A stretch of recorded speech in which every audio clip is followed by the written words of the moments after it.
Hi guys, welcome back to the show. Sorry about that just now. I have no idea what happened. My volume and my mic completely and utterly messed up. I had to change earphones. I have no idea what happened. It sounded like I was underwater. I had to cancel, start again, guys.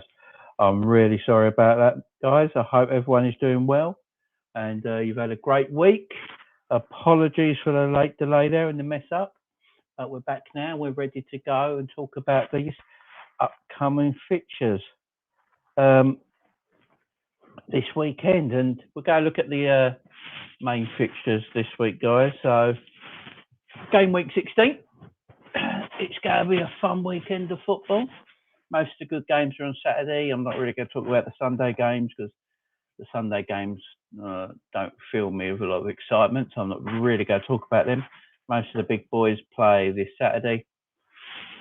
And yeah, guys, it's something to look forward to. Obviously, we've got the return of Stevie G to Anfield. That's going to be fun. Stevie G's return to Anfield as a manager of the opposite another club. It's a strange one we didn't think had ever happened, but it's happening now, guys. So we're going to talk about that. We've got City Wolves to talk about. We've got Chelsea and Leeds and the Liverpool Villa game, obviously. They're the three main ones I'm looking at today, talking about. Hi, John. How are you, fella? It's been a while, John. I ain't seen you for a while. How you doing, mate? I'm good. Hope you're well, fella. Hope you're well. Hope you've been doing okay. Yeah, as I said, I went live like 10 minutes ago, and for some reason I sounded like I was underwater, so I had to delete that, start again, and change my earphones because I had new earphones and the microphone's not working on it properly. I have no idea why. So we've gone back to the old pair and we're here now. So I haven't been live for a few days, and I suppose I had a few personal issues at home, and things. I haven't been feeling my best the last quite a while now, and depression is a real nasty, horrible thing, but I'm starting to feel a little bit better now, and I'm coming back with a video for you guys. You guys are, you guys all cheer me up, and I really appreciate it. Hi, Luca. I hope you're well, mate. Not being good, mate. Just recovering from COVID. Oh man. All good now, mate. Oh, good. You been all right, though? Was it a bad case? Jeez. I hope you're all right, John. How was it? Was it like flu-like symptoms? I hope you're good, though, mate. I hope you're good. Yeah, Luca, how are you? I hope you're well, mate. Yeah, as I say, so I haven't been feeling my best mentally wise, and things like that. And depression's, it's hard to talk about, and and things. But I'm feeling better now. I'm looking more positive. I'm looking at the future better. I'm thinking clearer. I'm thinking happier. And yeah, so I'm back with a video for you guys, and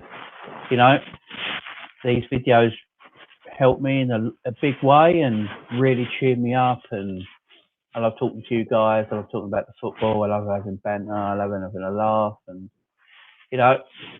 so I'm back. I feel better. I feel more positive. My future is looking brighter. Things are looking better. Obviously back out in the dark world of COVID, got turned its ugly head again. But hopefully we'll get through all this soon, guys. And we just keep moving on. We keep moving on, guys, and try and make the best of it. But let's talk football. That's what we're here for, not me. I was just in bed all day, mate, really. Sorry, missed your video, mate, love them. Oh, mate, you got to look after yourself, John. Look after yourself, fella. Glad you're feeling better, Lolo. You're one of me OGs, so I'm glad you're here, fella. And, yeah, let's have a good video. Let's have a good show now. So game week 16, guys. Season's already flying off. We're almost at Crimbo. Everyone's got all their Christmas stuff sorted, and You're all looking forward to it if you celebrate Christmas and that. And yeah, you're all looking forward to it. You've got all yourself sorted out, and it's coming to the busiest time. But the good thing about Christmas is football. Football at Christmas is the best time in the year. There is no better time for football than Christmas time. John, like I always say, it's okay not to be okay, mate. Yeah, exactly. And I now know that. Before I didn't know that, but I do know that now, and I'm looking forward. I'm looking better. I'm thinking better. I'm thinking more positively. But cheers, fella. Thank you very much. But yeah, let's say December. What are we? 10th, 11th December already. Almost into the second week in December, and coming up to the old Christmas time. The football is best at this time of year. There's nothing like football at Christmas, and yeah, there's a lot of things to talk about. Before we get to game week 16, let's just do, because I didn't get to do my AC Milan Liverpool Champions League review because of personal problems I was having. So I didn't get to that review. So let's just go through that now. So Liverpool playing a dead rubber against Milan, and I don't ever think we've been to San Siro to play AC Milan in the Champions League game, which is crazy to think. But yeah, it was a dead rubber game, and I didn't think it would be as easy as it was. It was a very, very easy game, considering it was a Champions League game. Very easy game, and we went there with more of a weaker team. First 11, obviously, Mane, Salah, and Alisson played, but the rest of the team, Morton, he stood out head and shoulders again. Nathaniel Phillips, man, what a defender he is. He's a legend. Big Nat, he's a legend. The man even broke his cheekbone in the game and continued. He weren't even known. Oh, and that turn he did in the box, Jesus. What a player Nat Phillips is. At the same time, Morton stood there. You wouldn't know he was a young player playing his first ever time away in the Champions League. You wouldn't know. He was fantastic. He was absolutely fantastic. The whole team was, and we outplayed an AC Milan team that was basically fully strength. I think they had a couple of players out through injury, but otherwise they were basically fully strength. And it's an AC Milan team that needed all 3 points. They needed to win. We completely outplayed them. Apart from them getting a goal from their corner where it was just bad defending. Minamino was asleep at the front post, and they scored their first goal from there. Apart from that, they did nothing. We didn't even get out of second gear. We was just coasting through that game. Absolutely coasting. I thought the Ox again looked fantastic. He's looking better and better now, the Ox, playing in midfield. Now he's getting games. He's looking really good. I'm impressed the way he's playing.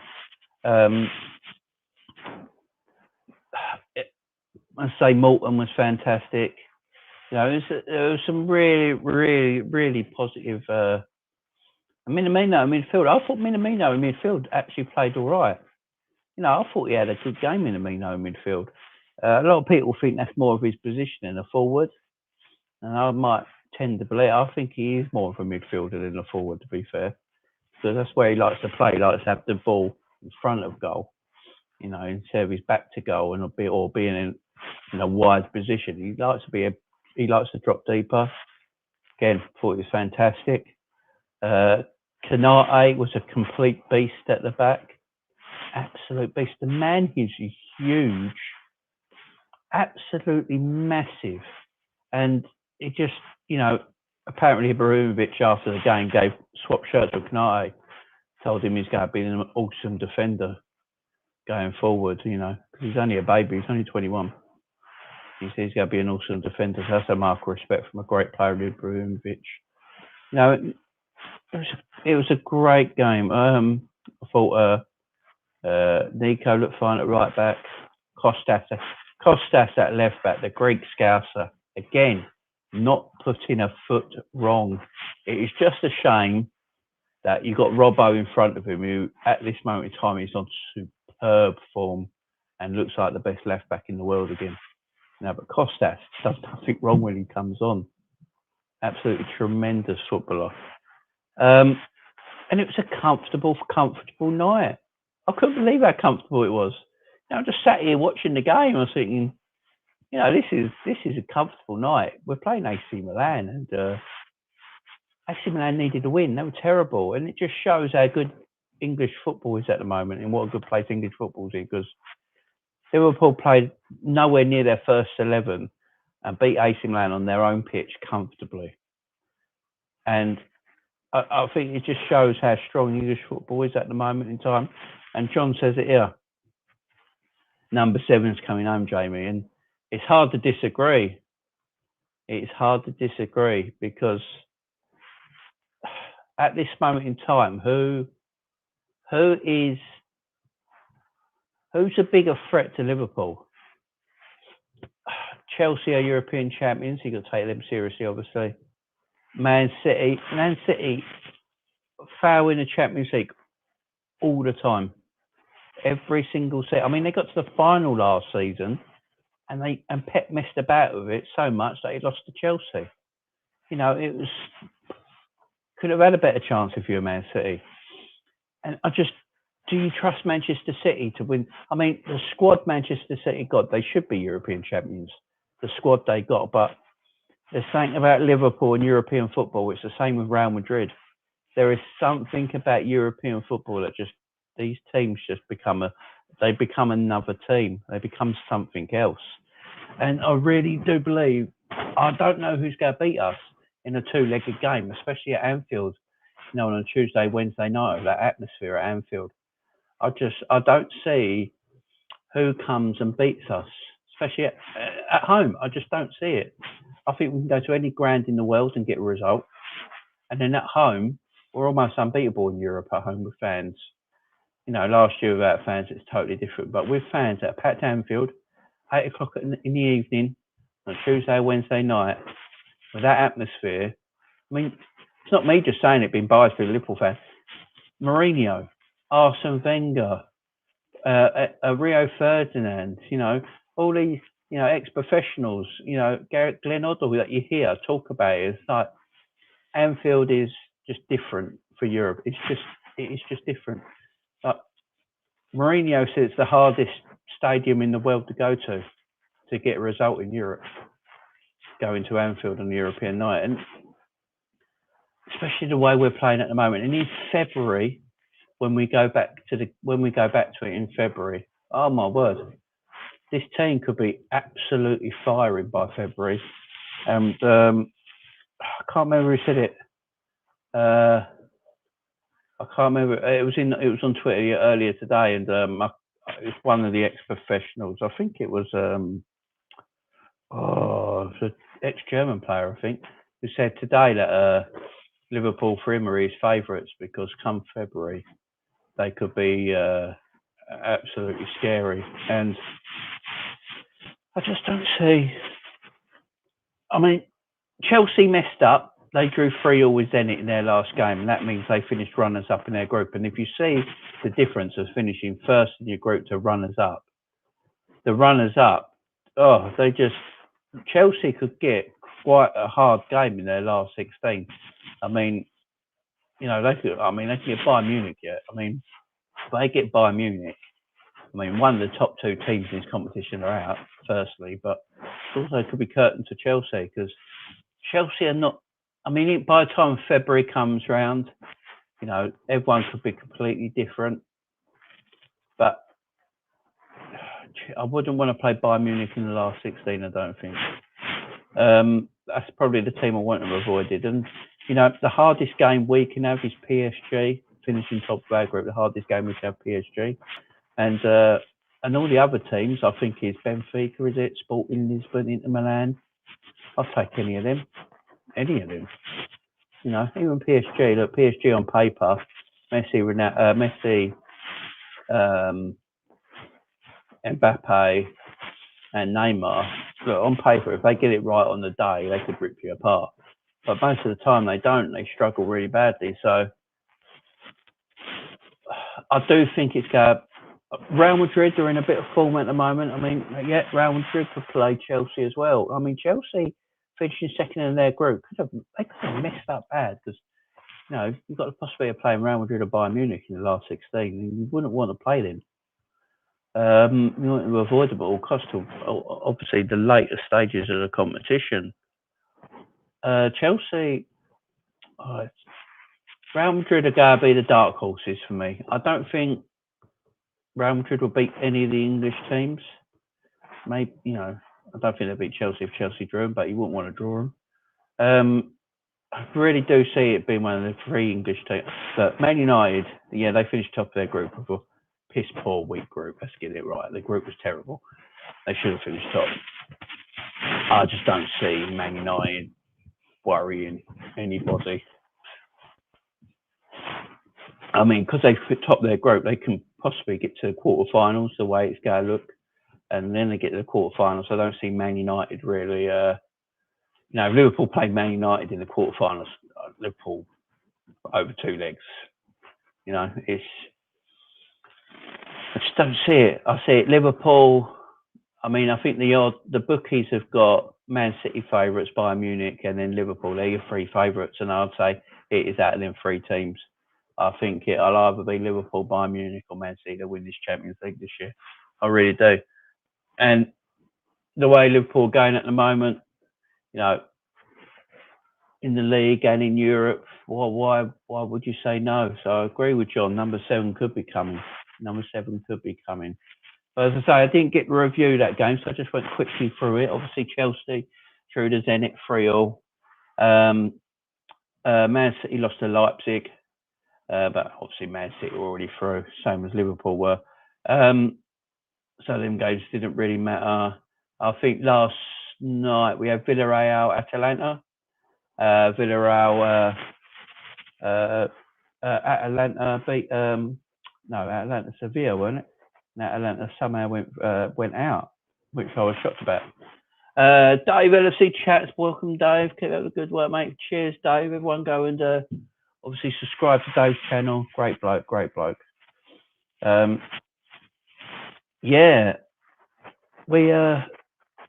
was Atlanta Villarreal, wasn't it? Yeah, and Atlanta were favourites to go through, but they lost 3-2. So that was a shocking result. Villarreal going through, second in that group. So there's Sevilla go down to Europa League, but they like Europa League. They win that.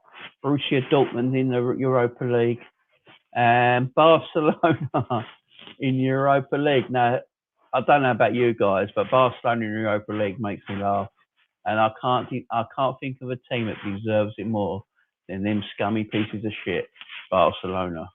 I cannot stand Barcelona. I really can't. They're full of crap. They upset every player, every club they ever go for, and make it impossible for that player to stay at that club. They're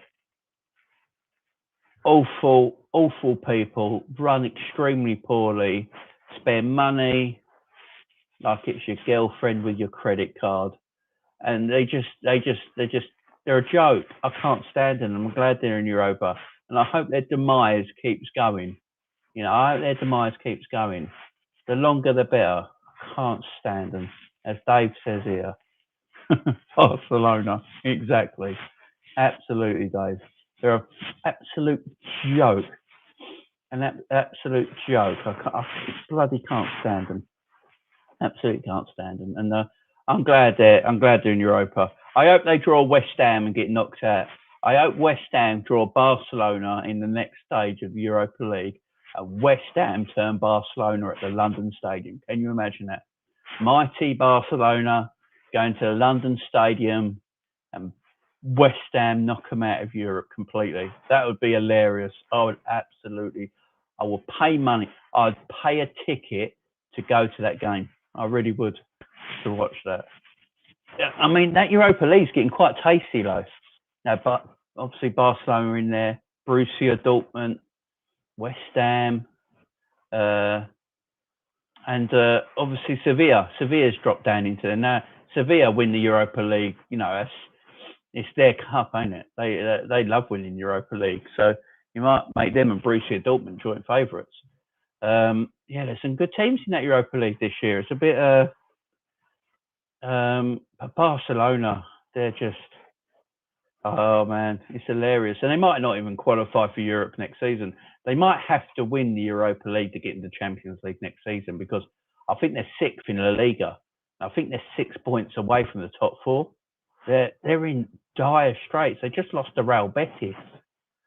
They're in dire straits. They're in massive trouble, and let's hope it lasts as long as possible because them and Real Madrid just take the piss out of whatever they want to take the piss out of. They have no respect for any team that aren't called Real Madrid and Barcelona. They don't care.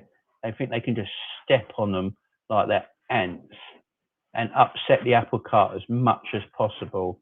And because they're the mighty Barcelona and Real Madrid, they do what they want. Well, I laugh in their face now because they spunked 142 million on Coutinho. You know, they spent money on Griezmann, a player they didn't need because he plays in the same position as Messi, and just gave him ridiculous wages they couldn't afford. They gave Messi, you know, they gave him the blood from Barcelona itself into his contract. You know, it's a joke of a club. Them and Real Madrid, obviously, they're not the Real Madrid of old, but, you know, they are coming back a little bit, and I'd tell everyone to be careful of Real Madrid next season because this summer Real Madrid are going to do madness. Do you remember a few years ago with Real Madrid when they had that mad summer when they bought Kaká, broke the world transfer buying Kaká, and then a week later they bought Ronaldo from Man United that broke the world transfer again? Well, that's what you're going to see. Honestly, what you're going to see from Real Madrid this summer. I'm telling you, they're going to go mad. They're going to get Mbappe in on the free, give him probably $1 million a week. I wouldn't be surprised if they go for Paul Pogba. They're going to be in the deal for Haaland, I would have thought. They're going to be in the deal for Haaland. And they're probably, look, at the end of the day, they're probably keeping tabs on Salah at Liverpool in his contract situation. As much as I hate to admit it, they are going to move a madness in the summer. They haven't spent no money for like 3 years. So they got a shitload bagged up. You know, a shitload of cash bagged up. And yeah, they could be trouble next season. But this season, I'm not worried about Real Madrid at all if we get them in the Champions League at any time. Or if any other teams get Real Madrid, I wouldn't be too concerned about them. I'm more concerned about Bayern Munich more than anyone because Bayern Munich's squad is fantastic, but they have lost silly games in the league this season. I think they lost to Augsburg, Mönchengladbach, I think. And they haven't looked great in some results that they've won. Apparently, listening to pundits who know more about German football than I do, listening to them, they have been saying that part of Bayern Munich's problem this season is their defence. So if that is the case and they come across a Man City or a Liverpool in Europe and their defence is a problem, that could cause massive issues for them.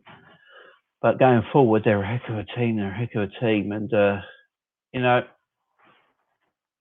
that the Champions League is going to be something I'm going to be really looking forward to. And, you know, it's obviously off the table now till late February. You know, I think the first and second leg are February and early March next year. And Monday's the draw. Monday should be good for the draw. What I might do on Monday, I might go live and do like the watch along for the draw. I might do that. I might do the watch along for the draw on Monday. And so we're live as the teams come out the hat. I might do that 'cause it's early Monday and it might be a good time to do it with the kids at school and everything. So yeah, we'll do that on Monday, guys. Look out for that. Dave, if you're still in the chat, fella, do you wanna? If you've got 5 minutes, you can come on for a little bit, guy, and we'll talk about these fixtures. Game week 16. We got. Let's talk about the first one: City versus Wolves. 12:30 kickoff. 12:30 kickoff. City versus Wolves. So, what do you guys think in the comments for this game. If anyone's in the comments and they want to come on and talk about the games, let me know and I'll throw you the link. Dave, John, Luca, any of you guys, you're more than welcome. City Wolves, guys. City Wolves. What do we think? What do we think, guys? Because this is going to be an interesting game. I think could be an interesting game. It depends what Wolves we get. Now, obviously, last week when we played Wolves are a defensively strong side. They set up as 1 to 11 really well. They've got a good structure about them, a good setup. You know, they sit in well. They play that. You know, that back line's really good. They're nice and tight, nice and compact, nice and deep. No, and their problem is because they are like that, they don't get forward quick enough, and you know, Wolves are not really firing in the goals. But defensively, they're very good. Obviously, Liverpool struggled yet last week. You know, we did get in behind a few times, and we didn't take the chances we should have took. You know, and then it took Mr. Origi, D9, Mr. Clutch, to get the winner for us, to keep the momentum moving. But City are a different prospect to us. City are a bit of a different prospect. They play different kind of way we do, and their midfield is more of a, you know, their midfield is more, it's basically 3 attacking midfielders most of the time. I mean, they don't really play any out. They ain't got any out and out forwards. Could jump on, mate. All right, mate. I'll throw you that in. They haven't really got any forwards to out and out striker. City ain't got really an out and out striker, so Mahrez comes out the goal, Sterling, Foden. They share the goals around, and the way they play is completely different to the way Liverpool play, to be honest. You know, so I don't know if City Wolves have caused the same trouble. And obviously, this is away. Last game, Wolves are at home. This is going to be at City. So it's going to be at the Etihad, or the Empty Head, as we should call it. 12:30 kickoff. Does it benefit Wolves being an early kickoff? I don't know. I don't think it does. It's a tough one because I could see City going there and bashing up Wolves 3-0. But if Wolves can defend really well, like they did against us, and use Adama Traore's pace on the counter attack, you know, they could cause Man City some problems. They could cause Man City some problems if they use that counter attack properly.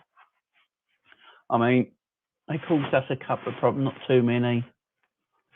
So I'll probably go for a City win.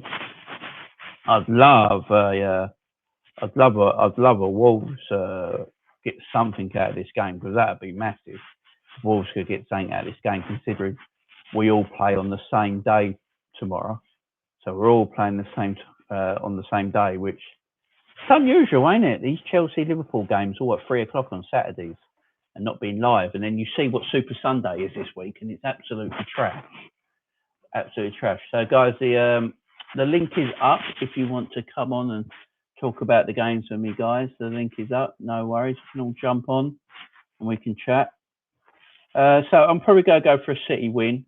I don't think it'd be a massive win because Wolves are defensively good. I think they've exceeded 1 goal in like 2 goals now in like 350 minutes of football or something ridiculous like that.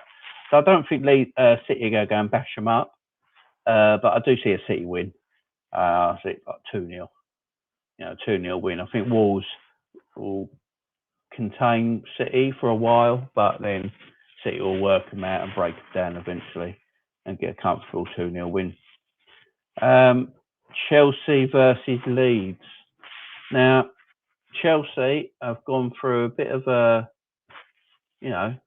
problem of late. I think they've got, in their last 6 games, they've got 8 points.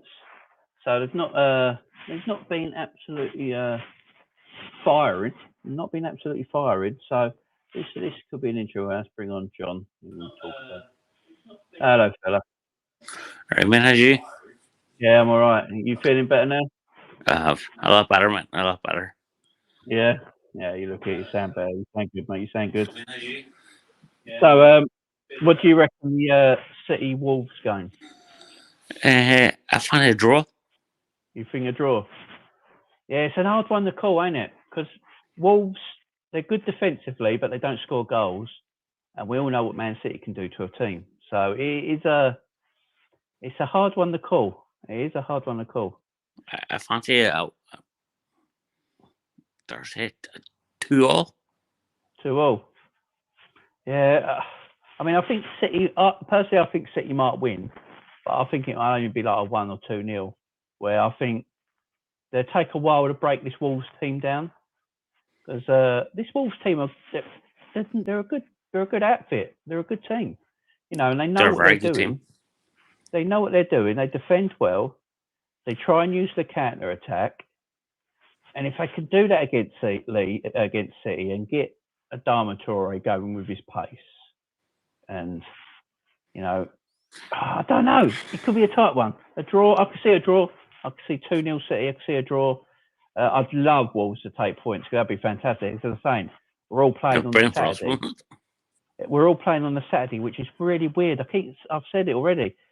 Liverpool and Chelsea and City are playing the same day the last 3 weeks, I think, when it's 3 o'clock kickoffs. It's crazy. Absolutely crazy. Considering when you see Sunday's games are trash, all the best games are on Saturday and they're not on telly. I don't understand how. What bothers me is the 3 p.m. blackout. Why Oh, we I still know. got 3 p.m. blackout? I know. I mean, it's English football and you can't watch 3 p.m. games. Makes no sense. Right, but I can watch it Yeah. if I'm in Canada or America. Yeah. Well, it's But I like can't watch it where the league is actually held. well, it's like Dave and Dave LFC chats, like Irish like yourself, and he says he gets the games over in Ireland on Premier Sports, so he gets all the 3 p.m. kickoffs. When I lived back in Ireland, I Yeah. see all the games, but now in Scotland, I can't get them at all. No, because you like in the UK we can't. It is ridiculous considering it's the English league and you can't get the games. It is It's crazy, madness. and I just don't get it. And they wonder why people do illegal streaming. You know what I mean? It's just Well, you can always work a way around. oh yeah. I mean, I'll find a way to watch it. I always do, but I just, especially the Liverpool Villa game, how that ain't on telly with everything that goes on between that game. That's baffles me. That baffles me. Uh, Steve Jobs How coming that home. how that And you didn't get can't watch moved the to Super. homecoming. Yeah, exactly. How that didn't get moved to Super Sunday is mad. How that didn't get moved to Super Sunday, That's I don't get. I really don't get it. But yeah, City Wolves. So you going for a 2-2 draw, yeah? I'm going 2-2, mate. John's going 2-2. I'll write this down. 2-2. I'm going for 2-0 in that game. I'm going to 2-0 City. I just think they might just have a bit too much for them. So 3 o'clock game. This is another good tasty game. Chelsea Leeds. Chelsea at home. Obviously Chelsea have. I think they've only got 8 points in their last 6 games.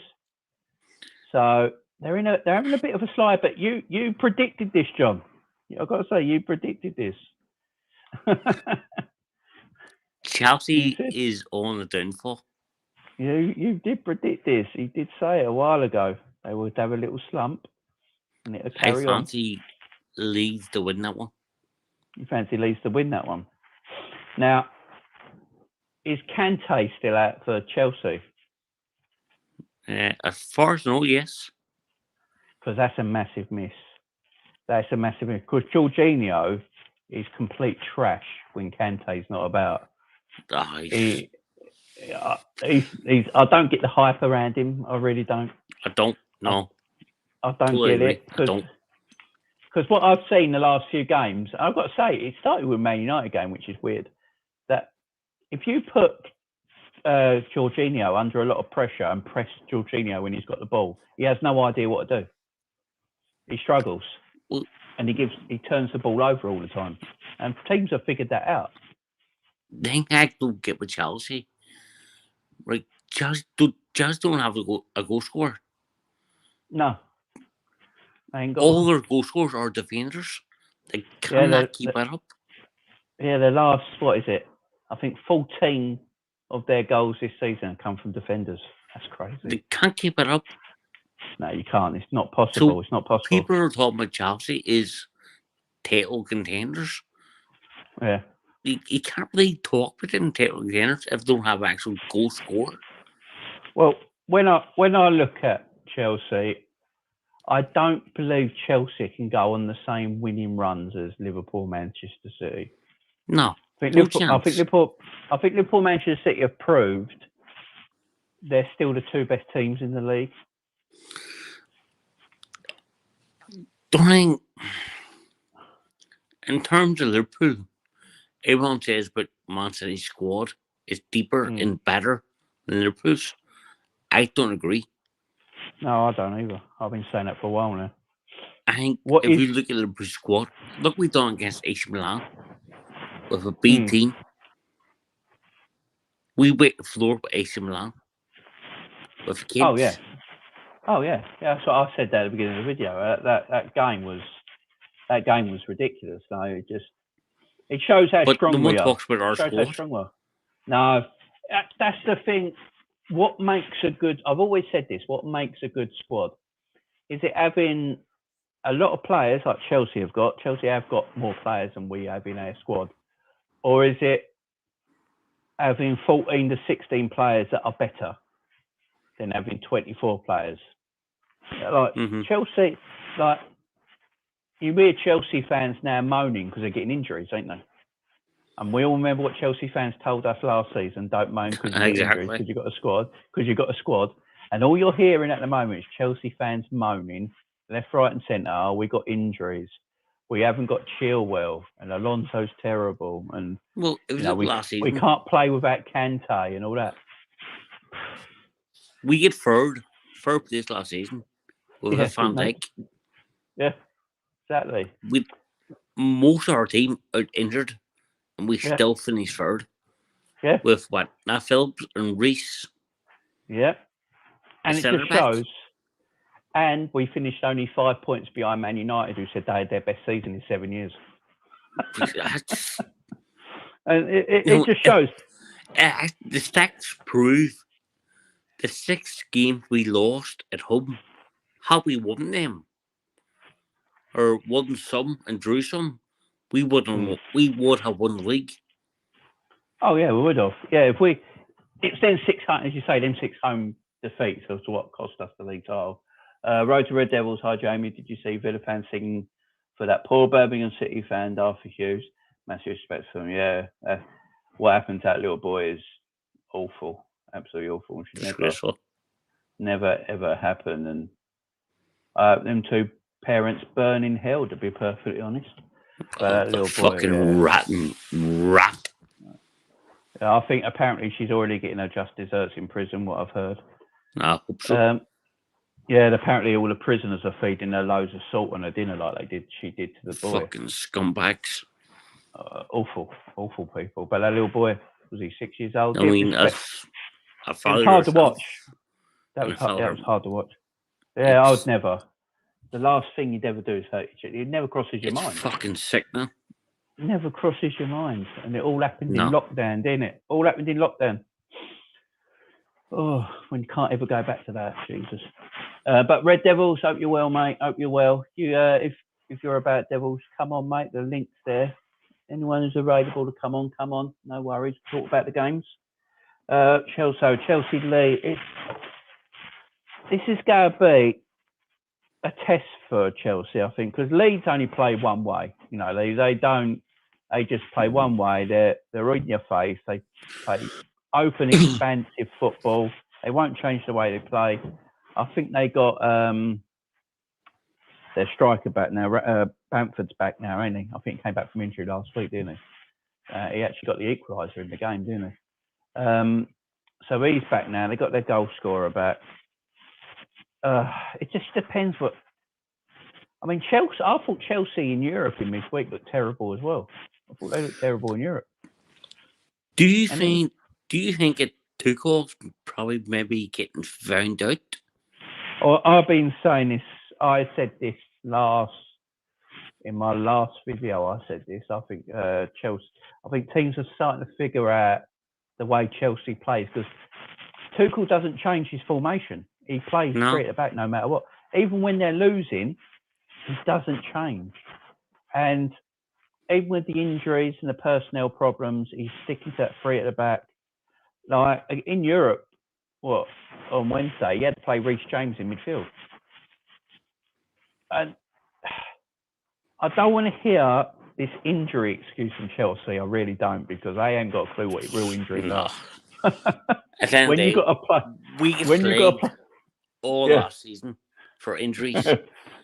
Now Chelsea playing the second game, injury this, injury that.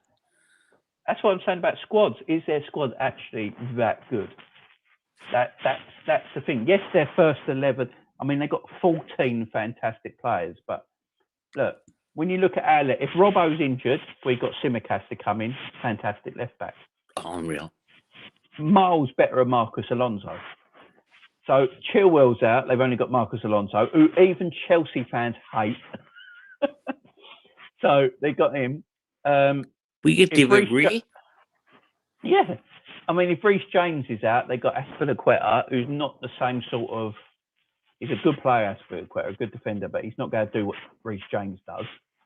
I mean, I like Reece James. I think he's a very good player. He's not Trent, so we need to put that away, but he's a very good player. Their strikers don't score. Timo Werner, I think he got 2 in midweek. But when it comes to the big games, he goes missing. Lukaku's still the same. Timo Werner, do you think he'll be better under Klopp? I think Timo Werner would be good for Liverpool. I really do. I think Timo Werner plays. I think he's an excellent player. Yeah, I don't think he suits Chelsea's system. No, Chelsea.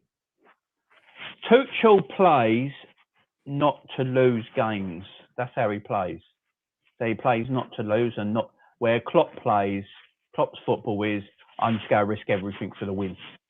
So that's how we play. That's why we can see chances, and we play high risk football, and that's why we can see chances all the time, and because that's the way he wants to play. And I think if Werner, it's like Jota. Everyone's surprised how good Jota is here.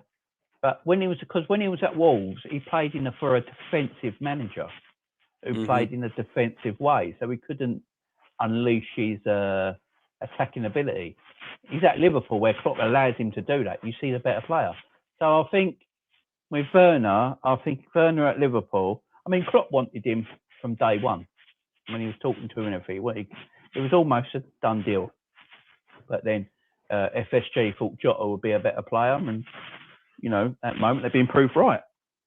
But Werner in our system, coming off the bench, because he wouldn't start, but coming off the bench, he would be a great impact substitution. There's no doubt about that. I think him on the club would be outstanding. Yeah, he could be a Mane replacement, really. He could be the Mane. Yeah, what do we go for? No, I mean, what's Mane? 30. I mean, not a few. Werner's like 24, ain't he? So he's got that gap on him. So in a few years' time, you could slowly integrate him. At North Point, we have Salah, Firmino, and Mane. Mm. All 3 were in the contracts. The same thing.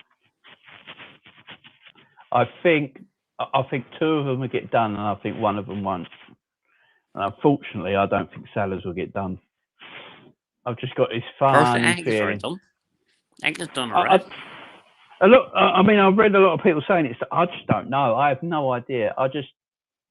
What I'm hearing. I remember an interview he did was back in October. Yeah. He done an interview saying that he loves the club. He wants to stay at the club. Oh, I that totally to me as well. read in the contract is done already. Yeah, If it's just waiting till the 31st of January, then I think that as well. If it is done and he does sign, it will be in January as a that'll be sweetener. 31st January. Then announce it and go, that's a I'm a brand new bit. signing. No, it's fucking I- that. I'm a bit different on the old January thing. I don't know if we need to buy anyone in January. I'm a bit thingy on it because I know the AFCON's coming up, but they're only got because what Liverpool and Chelsea have done, they've wrote to FIFA and wrote them to the AFCON of Nations and asked if they can go after the Chelsea game instead of 2 weeks. Why they need to go 2 weeks before, I don't know. I don't get that. So they're saying, can they go to their nations a week before the thing starts? A week's fine. That's all you need, and meet up a week later, so they have a week preparation. So because Chelsea don't want to play Liverpool without Mendy, and Liverpool don't want to play Chelsea without Salah Mane. And then I think we got, I think it's Brentford and Palace in them 2 games while they're away. They'll be the only 2 league games they miss. Surely, Jota and Origi can hold down for them 2 games, and then we go on from there. Because they won't play the FA Cup games. Mane and Salah wouldn't have played the FA Cup anyway. No. And then we got a 2-week winter break, and in that 2-week winter break is the semi-final and the final of AFCON. So after the winter break, they'll be back. Well, what Klopp's doing just now with Origi, I think he's preparing him for obviously the AFCON. Oh, totally. I love Origi. And every time Origi plays, he performs, he scores.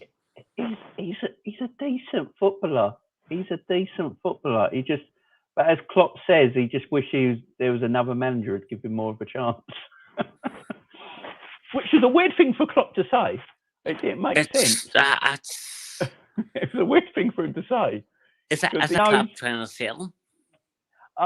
The thing with Origi, Jurgen Klopp likes his forwards to Origi's a goal scorer, so he might not do anything in a game, and in the 89th minute he might get the winning goal. But Klopp don't like them type of forwards. He likes all action forwards, a bit like Pep does. Because when Pep first came to Man City, he tried to sell Aguero, didn't he? Because he didn't do enough for him in that position, and Aguero learned what to do and became a better player under Pep. And with Origi, he's just a goal scorer. He doesn't do enough in a 90-minute game for Klopp's liking. But I think Origi is going to play against Aston Villa because I think Jota... But the bigger point is, Origi's a striker. Yeah.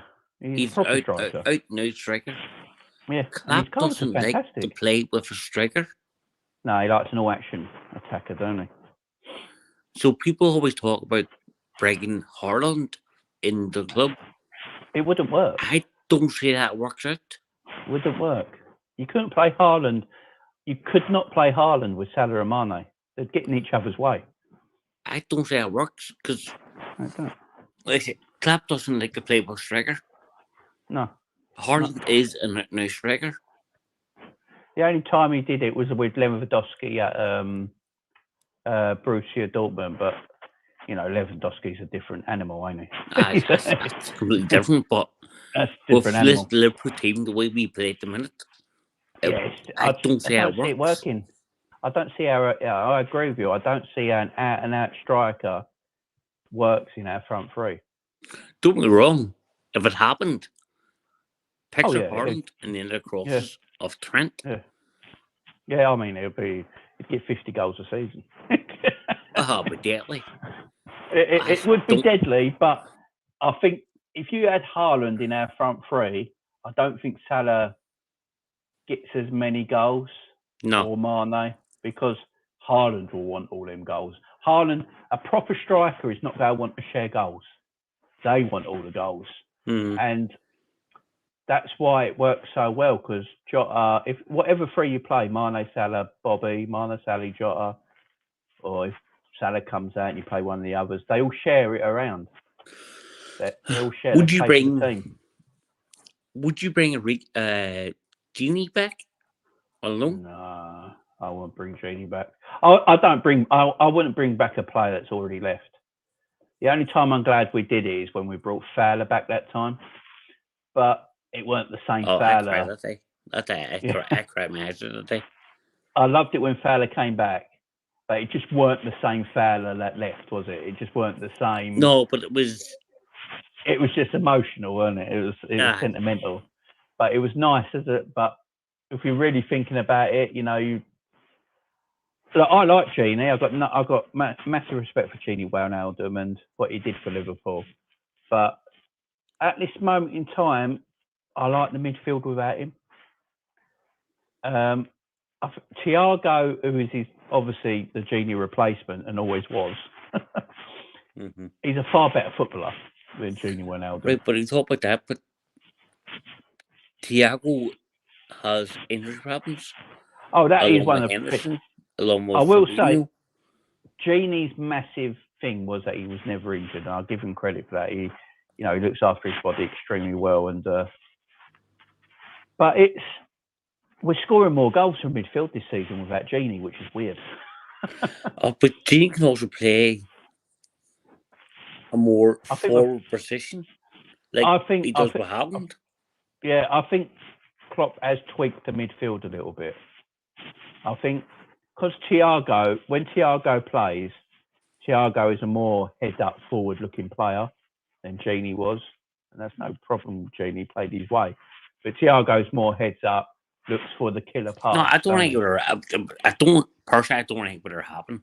I don't think it would ever bring back Genie, but it is a conversation to have.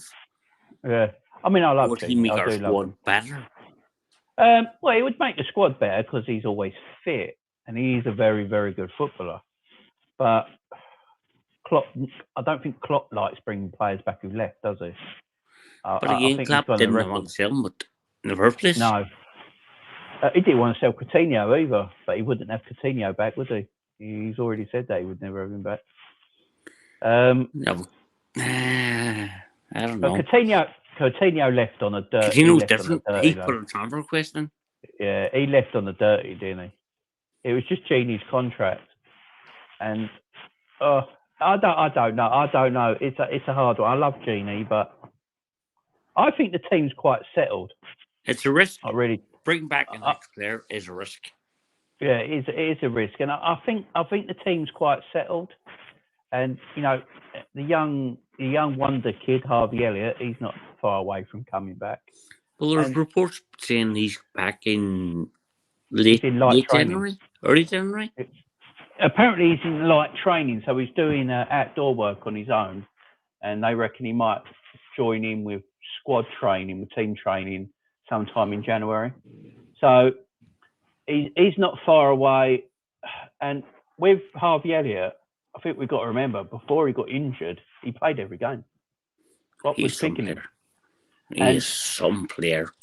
Harvey Elliott played on that right-hand side of the midfield, and his combination with him, Trent, and Salah was fantastic.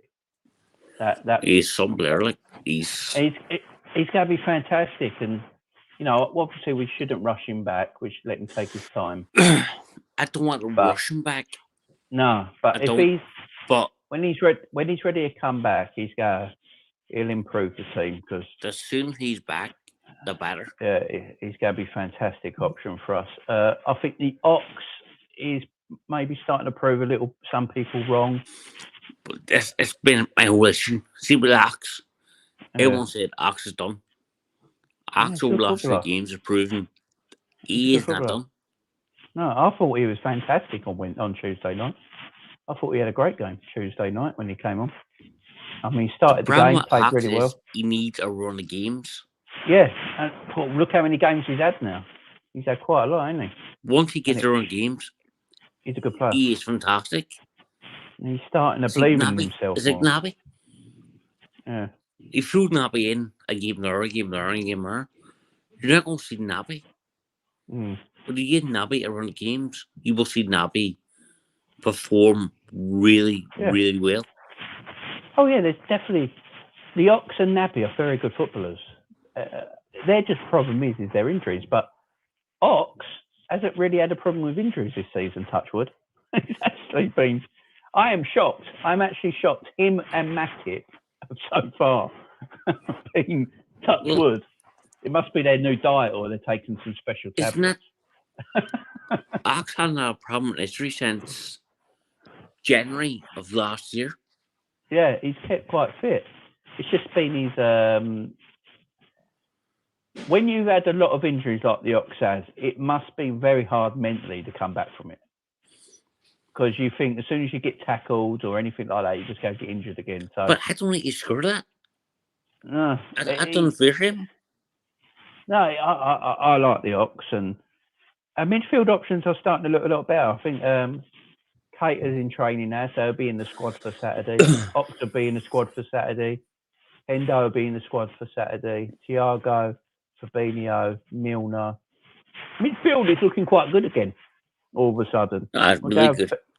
We're going to have more options. Obviously, Jota didn't train till today because he felt something in a game against Wolves. I don't know if he felt something or he's just totally embarrassed by that miss against Wolves and didn't want to turn up for a week. Because that was some miss. The only place he could miss is where he shot it. I think the pressure got to him. Yeah, I think it did. I think if that was Mo in that situation, it's a goal. Oh, it was a goal all day long. But Jota, I mean, if that was Van Dijk, if that was Matip, it was a goal. Something just happened because he did so well. We got the ball off the goal kick, running in goal. He's doing everything correctly. And then sometimes what I don't like about Jota, sometimes he just puts his head down and smacks it instead of just placing it. Instead, what he should have done was passed in the goal. Yeah. He smashed it. He just needed to put it in the corner of the goal. No one was going to save it. And it was a goal. Yeah, he just sort of smacked it at Conor Cody's stomach. Well, I don't think it was stomach. No. I think it was somewhere else. Yeah, it could have very well been because it took him out a bit, didn't it? But that was a crazy one. So he's only trained today in Jota. So he'll probably be in the squad. He might not start. So Mr. Origi, Mr. Clutch, Mr. D9, as everyone's starting to call him. Would you start him tomorrow? I'd start Origi. I don't see why he wouldn't. He scored 2 games in a row. Why would you drop him? I'd start Origi against Villa because I don't fancy Villa's 2 centre halves that much, and I think Origi could cause them a lot of trouble. I don't ever start him. I think I'd bring him on. Maybe 67 minutes. It all depends how well Jota trained today. If Jota trained today and he felt absolutely fine, but Fabinho's back. Yeah, Bobby was in training today as well. That's another player. Forgot about Bobby. He was in training this week, wasn't he? Oh, it's all standing a bit good, ain't it? It's all standing a bit good now. All the players coming back. Ozzy, Salah, Firmino, Mane. Yeah. Then maybe bring Divock on at 60. Yeah. Yeah. If we need a goal, bring Mr. Clutch on to get it. But it's going to be let's quickly go back. So you're going 2-2 Chelsea Leeds, yeah? Mm-hmm. Right, 2-2. I'm going to go Chelsea 2-1, only just. So I think it'd be a tight game. So Liverpool Villa, let's get to it. And let's get Liverpool Villa, the biggest game of the weekend. Stevie G back at Anfield. So in his press conference, he said that it's the only time in his whole life that he'll never support Liverpool. and as he says, he's the manager of Aston Villa and he wants to win. And he wants to win bad. You know, he's against his boyhood club. But I was about to say that deep down in his soul, does he actually think that? Because I know if I was a manager of another club, being a Liverpool fan through thick and thin, love and everything, I don't know if I'd have it in me to beat them. No chance. Deep down, he's wanting Liverpool to win. Oh, of course he is. The reception he's going to receive tomorrow should be amazing. Would you take his name? I think they're singing his name. Yeah, I would. I think what happened at the beginning of the game, before the game starts, I think they're singing Stevie's name. As soon as the whistle starts, it's Stevie's not our friend for 90 minutes, and then after the game, we can all be friends again. So I think I wouldn't sing his name during the game. no, before the whistle starts, before the game starts and the atmosphere is bubbling up, I would. As soon as the whistle starts the game, then no, I would wait till after the game. It should be a good game. I mean, I want to beat Villa. I want us to smash Aston Villa to bits. Big time. But I Do you don't think want to he'll smash. applaud the cap? Do you think he will come out and applaud the cap? Yeah, I think he will. I don't think he will at the beginning of the game, but I think he will after the match. I think he's still the Aston Villa manager at the end of the day, and he's got to show respect to Aston Villa, ain't he? I mean, and he's doing a bloody good job at the moment in time. Oh, he's doing an excellent job. He's played four games, 1-3, and then he obviously lost to Man City, but he gave Man City a lot of trouble. Villa gave Man City a lot of trouble in that game. Yeah, I thought he could have won that game. That second half, Villa played extremely well, and Man City got away with that a little bit. I thought they played really well. Could have won that game, like. It's going to be a hard game. It's going to be a hard, confusing, emotional game. It's going to be a weird one. But we just got to get the job done any way possible. I'll take a 1-0 again. 4-0. No, fuck it, I'll take it. 4-0. John says 4-0. Let's go for it. I think Villa are a good team. I think it'll be a tough match. But I don't think the players are going to think like we do as fans. The fact that Steven Gerrard's come back is going to make the players want to win even more. Yeah, they are. I just don't see how any team stops us in our tracks at this moment in time, and especially at Anfield. I mean, our record at Anfield hasn't been that great. I think we've only won 2 games at Anfield in the league, so we need to start picking up some points. I just don't see how. I see us winning. I don't. No, I see us winning. I think it's going to be a tough game because Villa are in form, so we've got to respect. I could be wrong. I could eat my words. But tomorrow, I just don't see. I can't see a game where Salah or Mane don't get a chance. You know what I mean? I just don't see a time when they don't get a massive chance in a game ever. I fancy Salah a hat trick. Yeah, I do think Salah might. Salah might cause Mane. Is he get a good? He does. He did a record against Villa, doesn't he? I think he does. Yeah. Mane's in decent form. I mean, what's he on? 7 goals. Mane's got one all. Yeah, I think so. But Mane's in fantastic form. Mane's gone under the radar because our good salaries. Because our good most salaries at this moment in time. I think Mane's just gone a bit under the radar.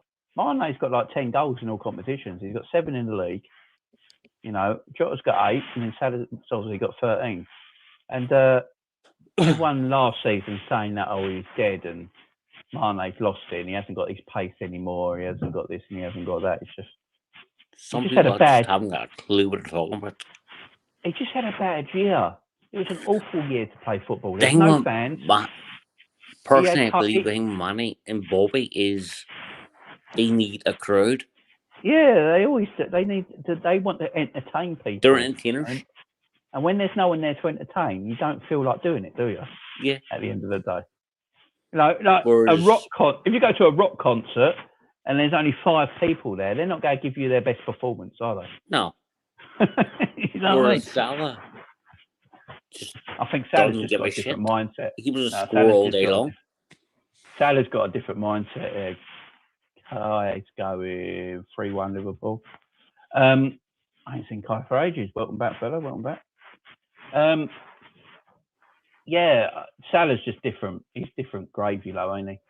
He's got that mindset like a Messi has, a Ronaldo has. He just goes for it. He don't give a shit. He's like, all right, that's the team I'm playing next. Is it? Okay.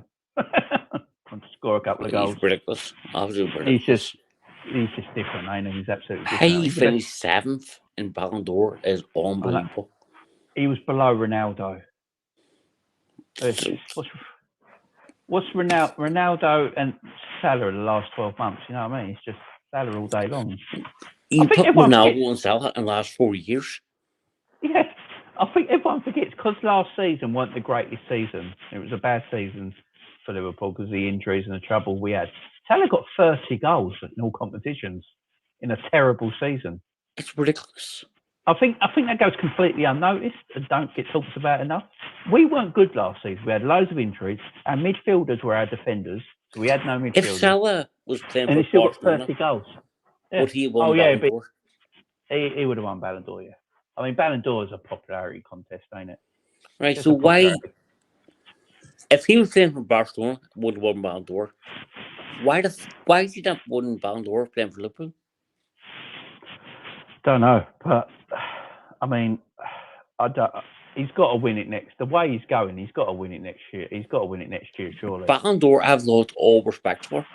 I mean, Lewandowski should have. Lewandowski. If there's anyone, Lewandowski should have won it. I mean, if there's anybody, it should have been Lewandowski and Salah. What they should have done, was give him his award for last season. They should have gone, right, we didn't have it last year, but you won for last year, so here's your trophy, and then obviously whatever. But they made up some stupid trophy, best trigger. Yeah, they made up a new thing just to give him something. What the hell is that all about? You knew you fucked up, so you just made up a stupid award. What I don't get though, if Messi won Ballon d'Or, how can Messi win Ballon d'Or and not best striker? Exactly. Because if he's the best player in the world, in your opinion, then he's the best striker also. So how can he not win both? It makes no sense. Kay Devlin, is there any injury concerns for us tomorrow? The only one is Jota. He only trained today, but he's fit, but he only trained today. Bobby's back in training. Kate is back in training. I think the only long-term injuries are Harvey Elliott. So yeah, it's looking better. Is Curtis Jones back? Curtis Jones, no, he's not back. He, I don't know if he's found his eye yet. What the hell's happened with Curtis Jones? Apparently, what I've heard, because I've got my friend. He lives in Kirby. He lives in Kirby, so he lives near around the training ground, and he's got some friends there. And he was saying what he's heard around there. What people in Liverpool have heard is that in training, they're having a training game, having a match, and Curtis has got the ball, but someone was close to him, and they're palming him off as they always do, and his finger got caught in the corner of his eye and went in deep. And then as they pulled the finger out, the eyeball dislodged a little bit and just popped forward a little bit. So that's why it sounds terrible, but what is it? When you scratch your cornea, I've had it done to me before by the kids. Don't know if you ever had your kid poke you in the eye. It hurts like hell. It hurts like hell. My kid, because she's only a bubba, they got really sharp nails, ain't they? And she stuck her finger right in my eye and it scratched my eye and it hurt like hell. And my eye was a bit blurry for a few days and then it was absolutely fine. And apparently that's what it is with Curtis. He's just got a scratched cornea. So it's nothing that he's not injured per se. Like, there's nothing actually wrong with him, but they just don't want to risk him. Why has he been there for so long? Should that be cleared off a couple of days? Because I think the eye popped out a little bit. You need the swelling to settle. Around the eye, and because it's on the head, they're all worried about stuff with your head now, aren't they? Because it's all connected with all that. I think there's protocols they got to go through. That's why Klopp said he's not actually injured, but he can't play at the moment. Yeah, I think it's just precaution because it's got to do with your head and all that sort of stuff.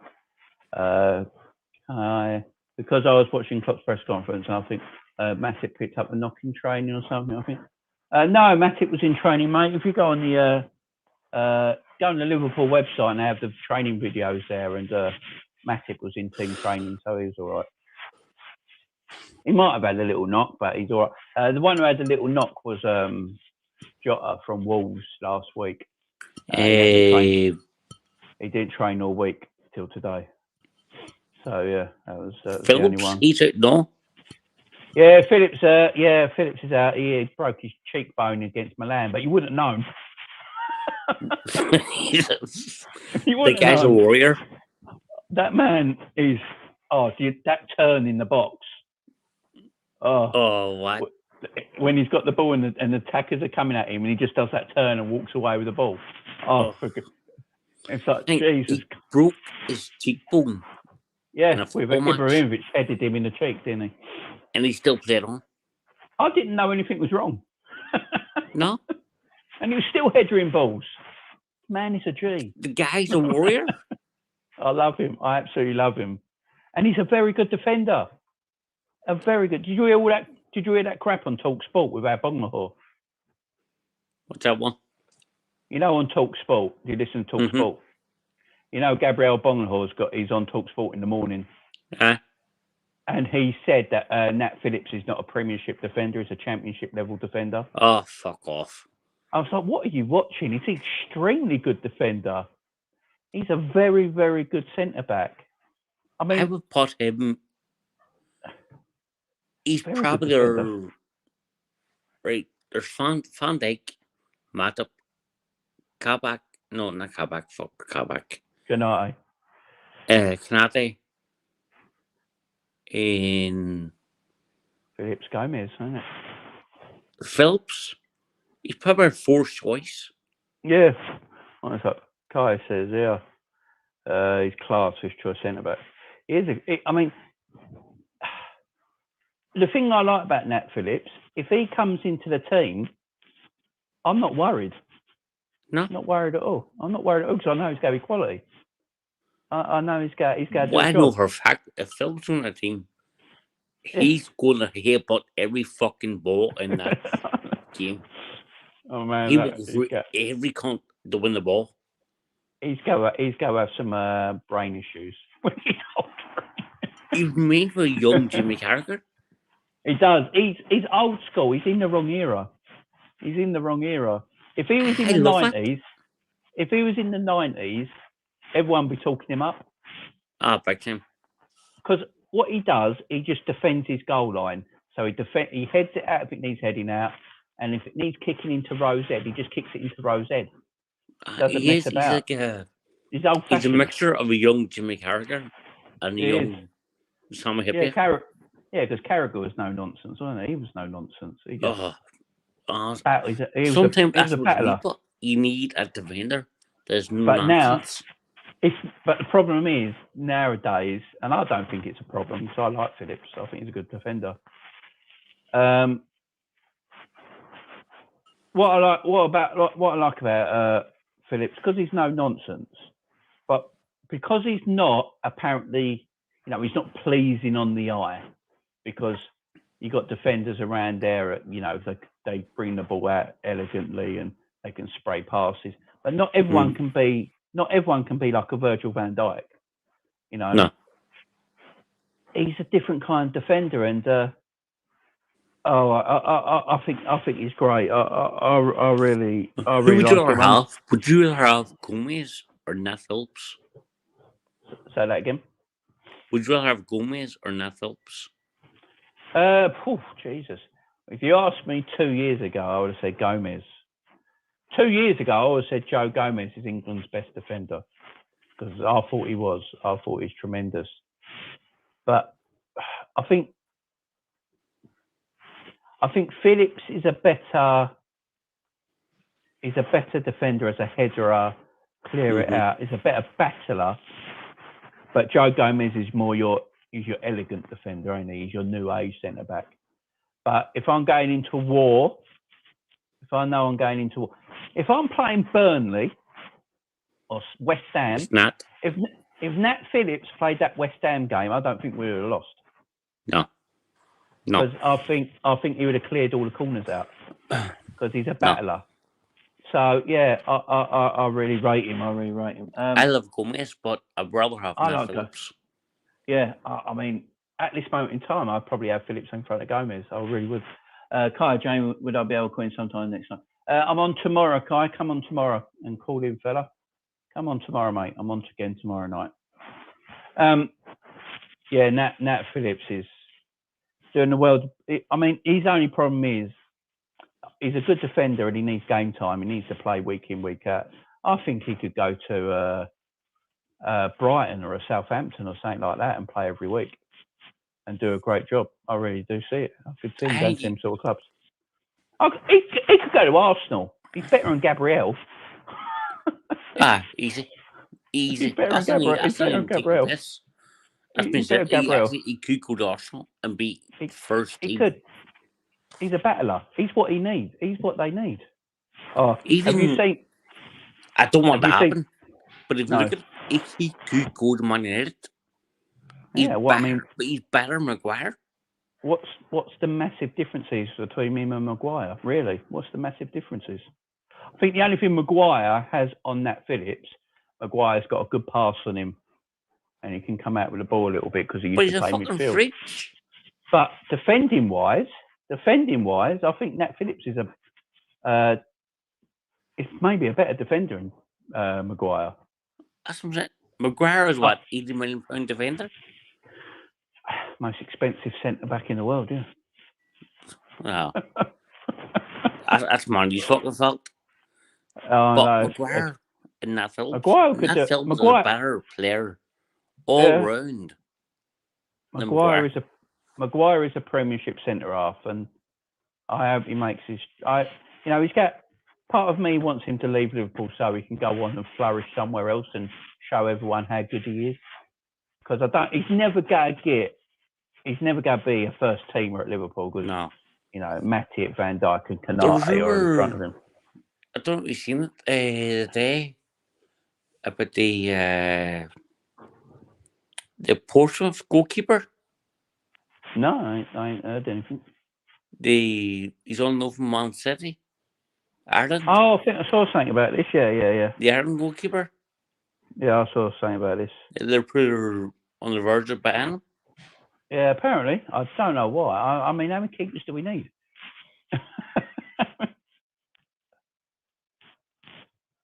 Oh, you're gone, John.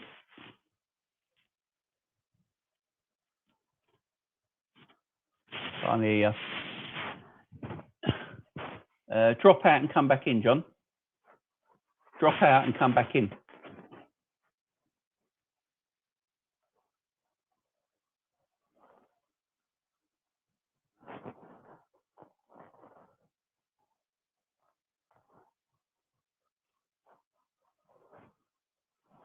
Is it working? You back?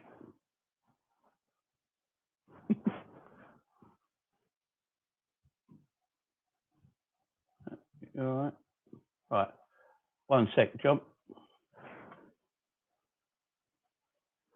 All right, John, come back in, mate, if you can. I'll put the thing back out.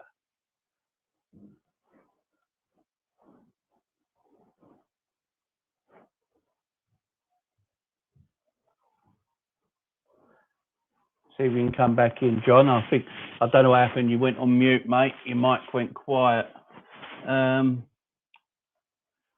Kai, would you start Nat Phillips against a team like Norwich or Southampton in some games? If he was with, I would. I wouldn't have a problem starting him, as I said with John. I think he's a good player, and it won't worry me in playing. John, just click back on the link, mate, if you can get back in. I don't know what happened there, fella. I don't know what happened.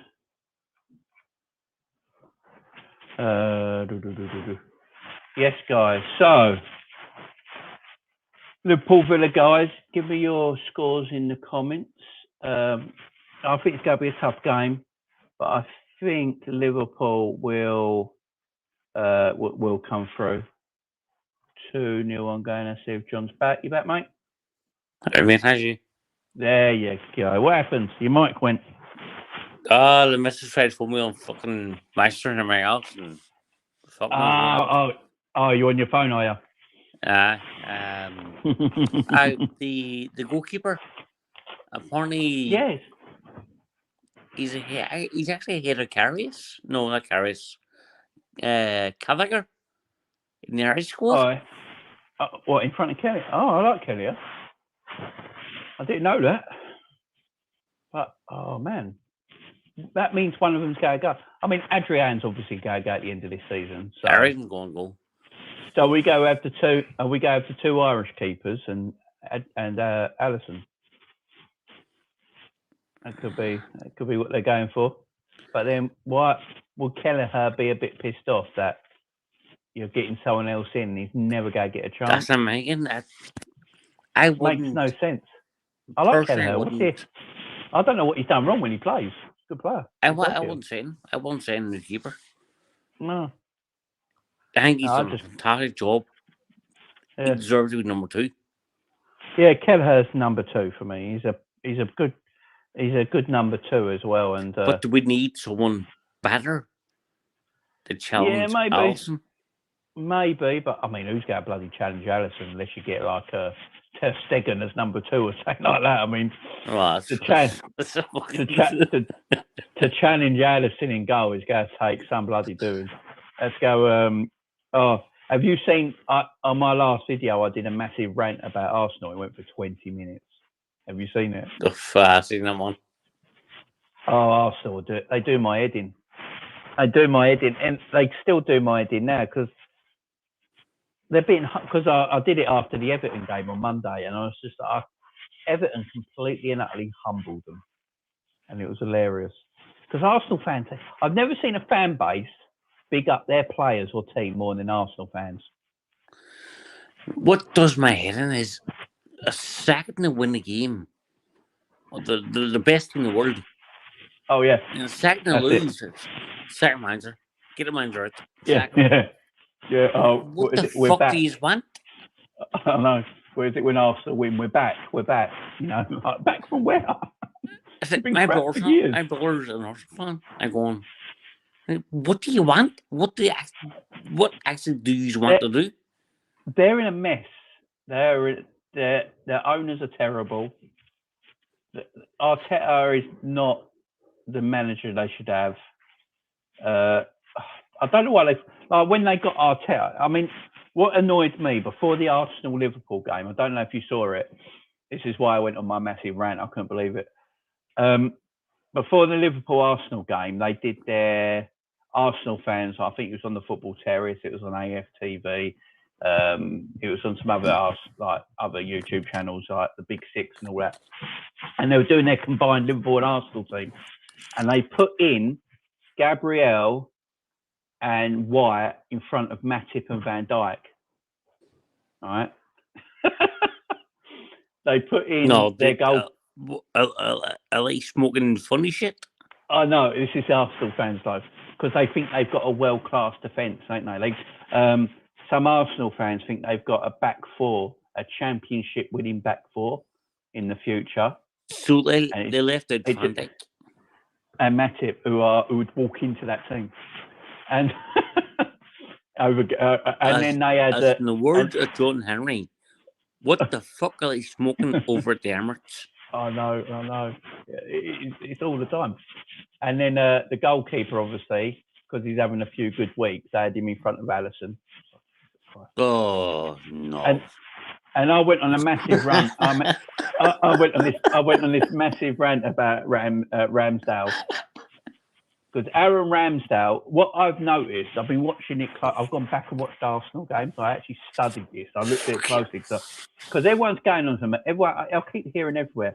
Aaron Ramsdale's world class. I can't believe how good he is. So I'm looking at Aaron Ramsdale. I'm looking at Aaron, and I think people have started to figure it out and watch it themselves because you see memes now of Aaron Ramsdale with them FIFA glitches. He makes the easy save look ridiculously hard. He throws his body everywhere for a really easy save, and everyone's like, "Oh my god, that's an amazing save!" And it's like, no, it ain't. He just shot it at him, and he's got like this. And then when Alisson in the other goal just takes one step to the right and catches it because he's superb. Alisson's problem is he's too good. Yeah. He makes it hard saves look His easy. positioning in goal. His positioning in goal is fantastic. I've never seen anything like it. Kai, anyway, Jamie, I've got to go now. Hopefully I can join tomorrow. You stream. Hope you have a good night and hope for a win tomorrow. See ya. Yes, join me tomorrow, mate. I'll get you on. No problems. Have a good night, fella. Yeah, Alisson's positioning in goal. His footwork is incredible. You've never seen Alisson make a flashy save. I've never seen Alisson make a flashy save because he doesn't need to. I've seen Alisson tip the ball over. Messenger.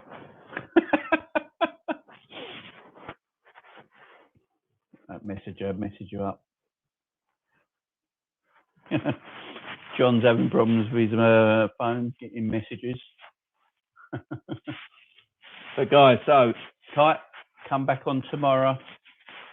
Come back in tomorrow, Kite, and yeah, we'll get you on. No problem. Have a good night, yeah. The wife again? Always, mate. Always. But yeah, always, Alisson's footwork is fantastic. I've never. Was it against? It was against Wolves last week when they took that shot, and he made it look ridiculously easy. Most goalkeepers would have dived into the corner, and he took a couple of steps and just grabbed it. And like I think Gary Neville said about Alisson, he said he's never seen a goalkeeper make everything look so easy. Just makes everything look so easy. What's that? Sorry, mate. And same with Alisson, he just makes everything look so easy, don't he? I mean, I've never seen Alisson make a difficult save, really. No, and he's one-on-ones. The only thing I've seen Alisson do that has been outstanding. Yeah. Is sometimes he can get over his head.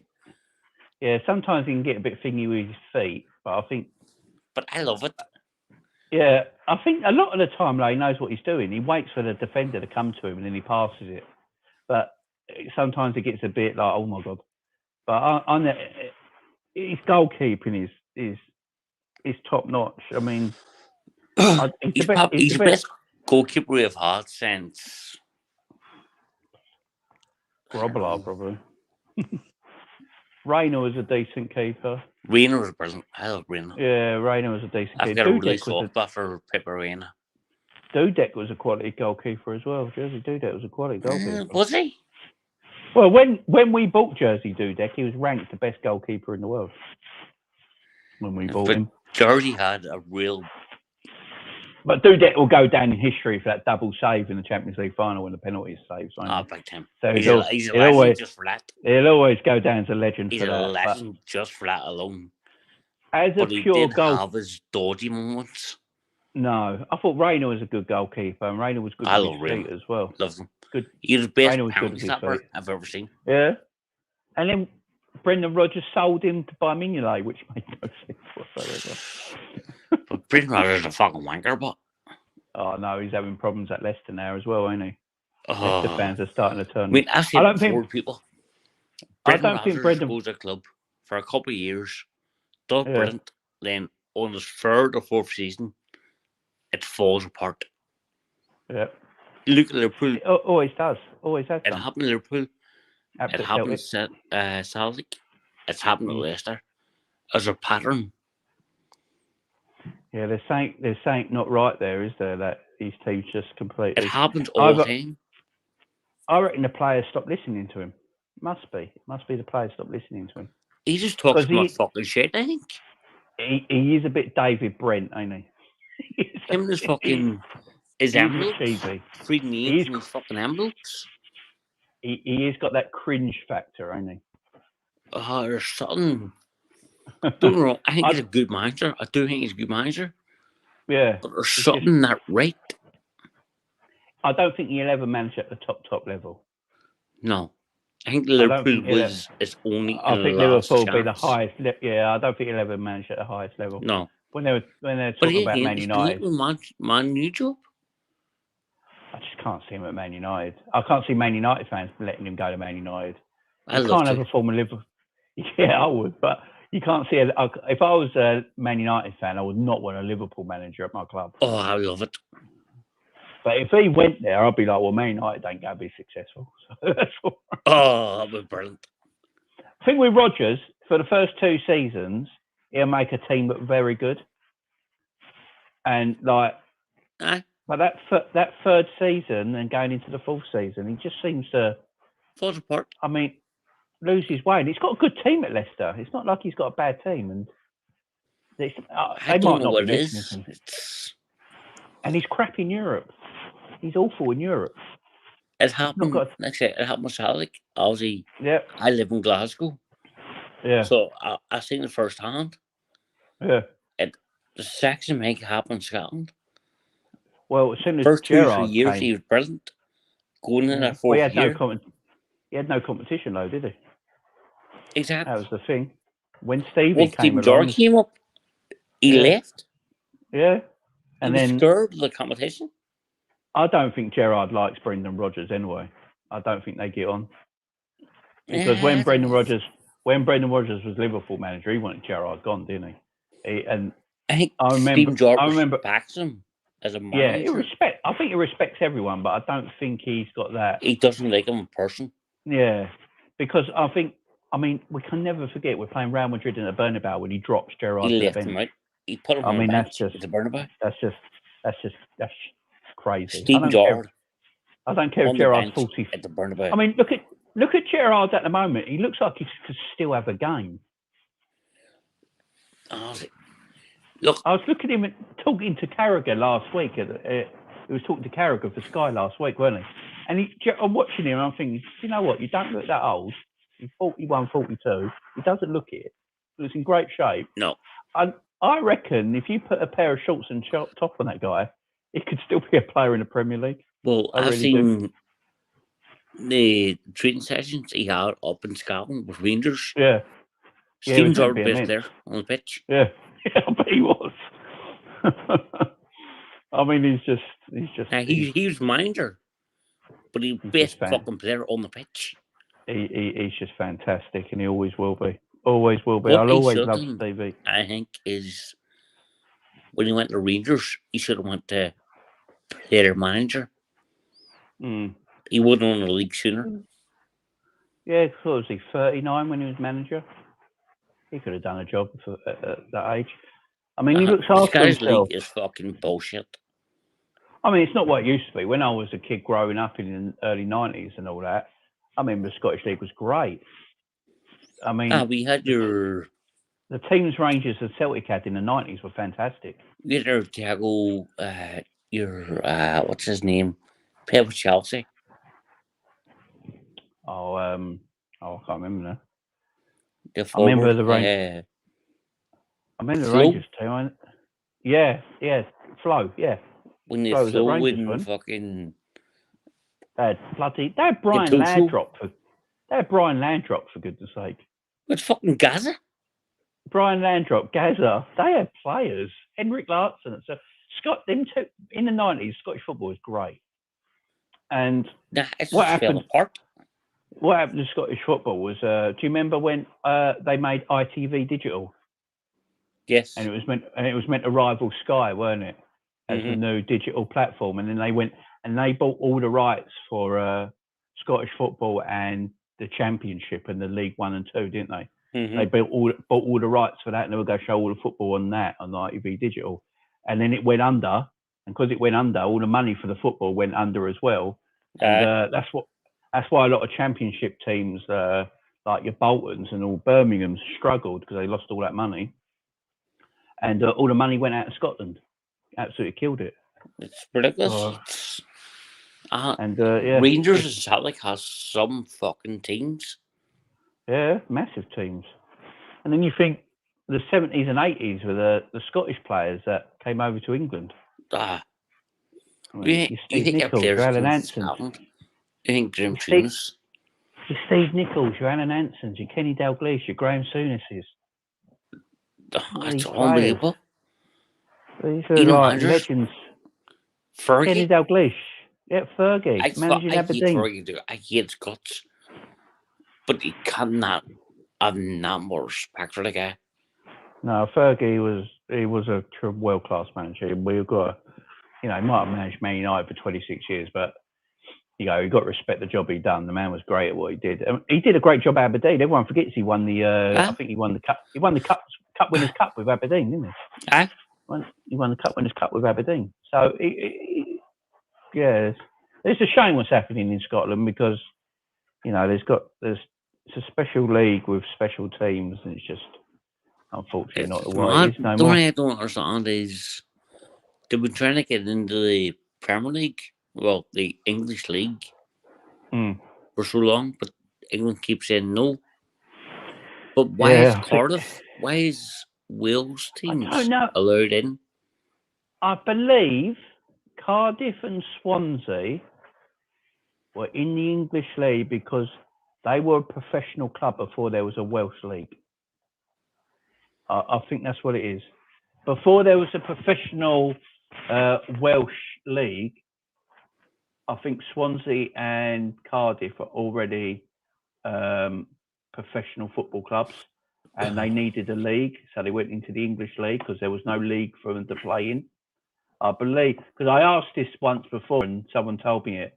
And I think that's the reason. So Swansea and that's all very good, but if you can, and I think that's the reason. Yeah, I mean it's the English League with two Welsh teams. It is true. Why can I allow Rangers? If you take Rangers and Scotland, I think it'd make the league a lot better. Rangers Scotland and Rangers Celtic round. If Rangers and Celtic came to English football, I don't know what it would do to the Scottish League, though, because they're the two money men, ain't they? They're fucked. I mean, that's the only problem. There wouldn't be a Scottish League no more. They'd have to combine it all.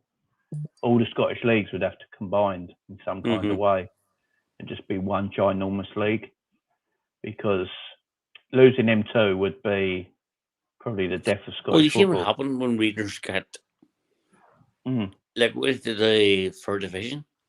Yeah. Scottish football failed a bit. Yeah, when Celtic are the only club there and they go and win everything with no competition. It was Celtic could put them down there as well. Because they went to a vote, didn't they? They went to a vote, didn't they? And all the other Scottish teams wanted to keep Rangers because it's better for them financially. But Celtic are like, no, we don't need. Without Rangers, we'll win. Yeah, and Celtic are like, well, we're all right financially. We always will be. So, we don't need Rangers. They can go back to League 3. So that says more about Celtic than it does about Rangers. Yeah. So it's just you need them in Scottish football. I always wondered how well they're playing. Like a Rangers and Celtic team, would they get out the Championship? The English Championship. I think they would, Yeah. Because there's some bloody good teams in that English Championship. I think they would. Like, if Bournemouth went to the Scottish Premier League, would Bournemouth win the league? Aye. That's the thing, ain't it? So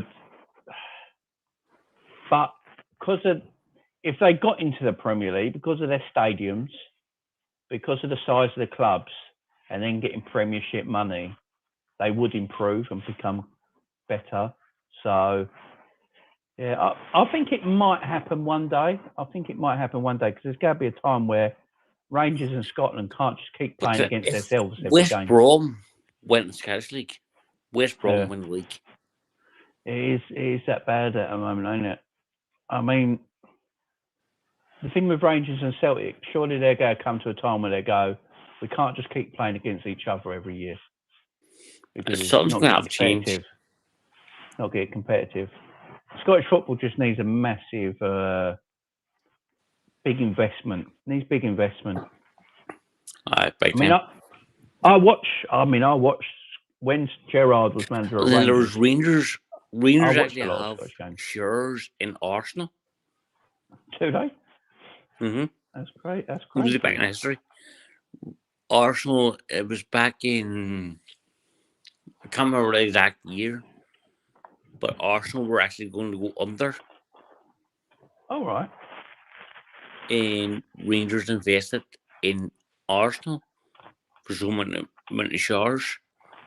It was on the Don Robbie channel. He discussed it as well. All right. I didn't know And that. Rangers saved Arsenal. Wow. And still to this day, Rangers have shares in our football club. God, why did Rangers do that? Just let it go. Fuck knows. And we wouldn't have to hear all this nonsense all the time. But it's on the initials on Don Robbie channel. Yeah, I don't He's mind. talking about I Rangers don't mind fan. that. That Arsenal sold shares to Rangers. Yeah, I like that Don Robbie channel. I watch it quite a bit. I don't actually mind Robbie from AFTV. And No, I think he's brilliant. I don't like the others. AFT. I don't like No, them. it's the other. I mean, I subscribe to Arsenal TV because there's nothing. The reason they're the biggest club channel in the world is because everyone subscribes to them that ain't Arsenal fans to watch the destruction when they lose games because there's nothing funnier. To watch the bullshit. Nothing. As soon as Arsenal lost to Everton, I went on Arsenal TV because it's hilarious. But is that? He knows what he's doing, Robbie. He knows what he's doing. No, I know he's doing, but is that the true businessman? Is that a true value of being a fan? I mean, I couldn't do it. The way making money off your own club's misery. I think some of the time, I don't know how real it is. Like yourself, sometimes you do this channel out of love, out of passion for your football club. Yeah, exactly. Right. You wouldn't feel comfortable making money out of your club's misery. That's what I think Simon Jordan said on TalkSport, wasn't it? He said that when they had that argument with him and Robbie on TalkSport, Simon Jordan said, Jordan's a wanker, but he is. But I think he was right on this one when he was said, right, but he's a wanker. Look, you know what you're doing. You know the misery attracts viewers, and because they market it as that way, don't they? I mean that is it Ty? I mean, I don't know if he's real or not. He's a bell end. I don't know if he's real or not. I'm convinced it's a character. Yeah, DT, he's not on it no more because he's got health issues, hasn't he? Ty, that's gotta be a character. That's not the real person. No, I don't think it is. I think the only one generally real on there is Robbie. I think he's and you can tell he gets frustrated with a lot of them as well. Like I said, would you be happy making money if your club's downfall? I wouldn't want to benefit on my club's downfall to make money. No, not at all. I wouldn't. Or if that was make money on a club's downfall. Yeah, well, that's the way. That's why I can't respect them. No, and that's why we all tune into it. That's why we all tune in. We all tune in to see the arguments and the destruction. Because before a game, they talk their team up like they're the next big thing. I mean, before the Liverpool game, they said they were going to turn. They said they were going to turn up and win 2-0 and stuff like that, right? No team comes to Liverpool. Not even Man City come to Liverpool and win 2-0. Why Arsenal can't come and win 2-0? And all this rubbish. Hitting me. Arteta is better manager than Klopp. Oh yeah, and they got something wrong with you or not? I was watching that on Arsenal TV when they said and I've got and they tried to show proof why Arteta's going to be better than Klopp in the future. So well, where's this proof? I don't think, because people go on Klopp's trophies and what he's won in his career, and he hasn't won a lot of trophies, but compared to a lot of top managers, he won big ones. Yeah, but you got to think he's only had 3 jobs: Mainz, Dortmund, and Liverpool. That's all he's had. At Mainz, he was their player. He played his whole career at Mainz, and then he got put in as player manager and manager. Then he as manager, he got Mainz promoted for the first time in their history. They never got promoted before. Klopp got them promoted, and they stayed there for a couple of seasons. Then he obviously got relegated with Mainz. Then he took the Dortmund job. Dortmund, everyone forgets Dortmund ain't the Dortmund they are now. Dortmund was struggling really badly. Dortmund got new Klopp got new players in at Dortmund, won back-to-back leagues, which no one has ever done apart from Bayern Munich. And then what he's done at Liverpool is absolutely amazing. So people going off saying, you know, Arteta's going to be this and that, and he can prove it. Arteta's nowhere near the level of Jurgen Klopp. Nowhere near. No Absolutely chance. nowhere near. I mean, the job Klopp done at Dortmund, I don't think anyone realises Dortmund were dead and buried before Klopp joined. Absolutely dead and buried. And they were struggling, they had no players. And then Klopp won back-to-back leagues in Germany. Back-to-back leagues.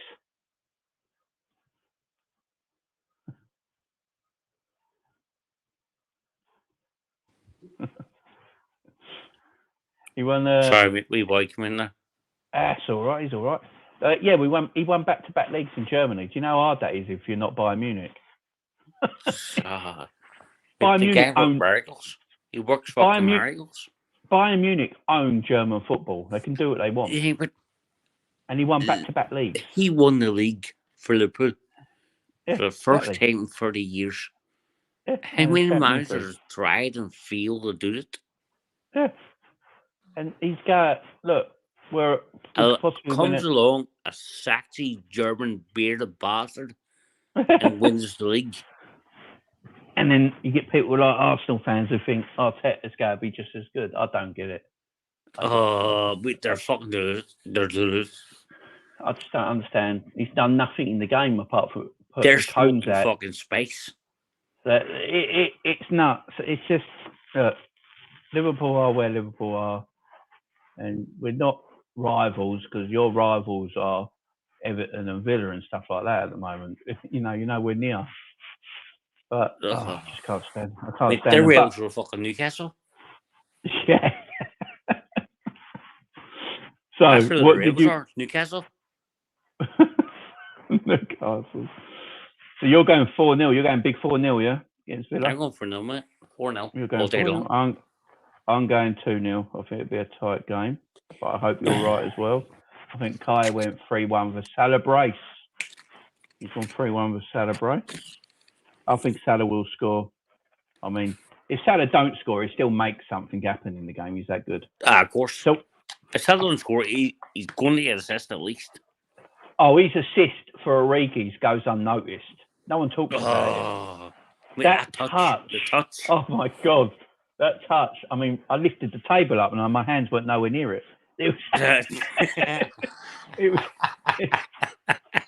was that bloody good, that touch. It was. But fuck. The pass from Van Dijk before it as well was. It was sacked.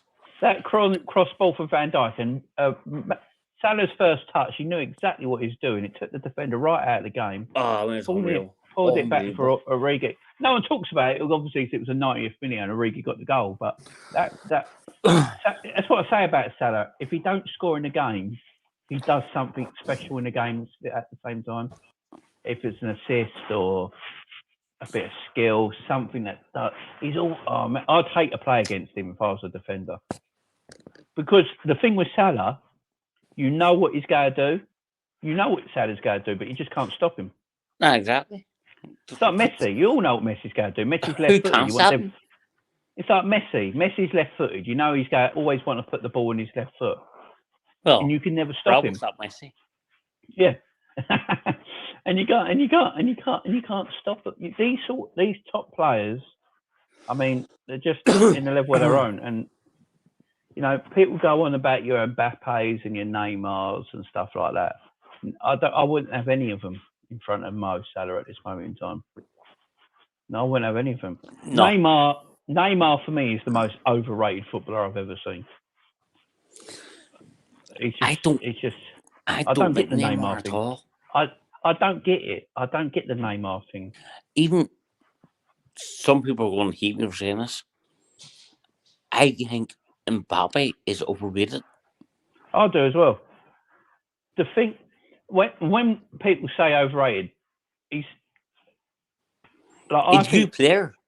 I think He is a good Mbappe's player. overrated, but I don't think he's a bad player. He's still an exceptional footballer. Ah, He's just not at the high as people think he's at. That's what he is. I don't think he's good as Salah. No, I don't either. I don't think he is either. I mean, he gets the same amount of goals a season as Salah does, but he does it in the French league, and Salah does it in the hardest league in the world. Exactly. So Salah played in the French league. How many bloody goals would he get? So no, I rather like have. Mbappe. I If we're think going to Mbappe's sign anybody, I'd rather sign Haaland. No, either Haaland or Bellingham. Yeah, this Jude Bellingham story is not going away, though, is it? Every bloody day I see it. I Jude love Bellingham seeing to Liverpool. Bellingham. Love to. Jude Bellingham he looks like a Liverpool footballer, doesn't he? He just everything about him, and his idol is Steven Gerrard. His idol Steven Gerrard. He loves Steven Gerrard. He loves Liverpool. His idol, and he's got a big soft spot for Liverpool. I would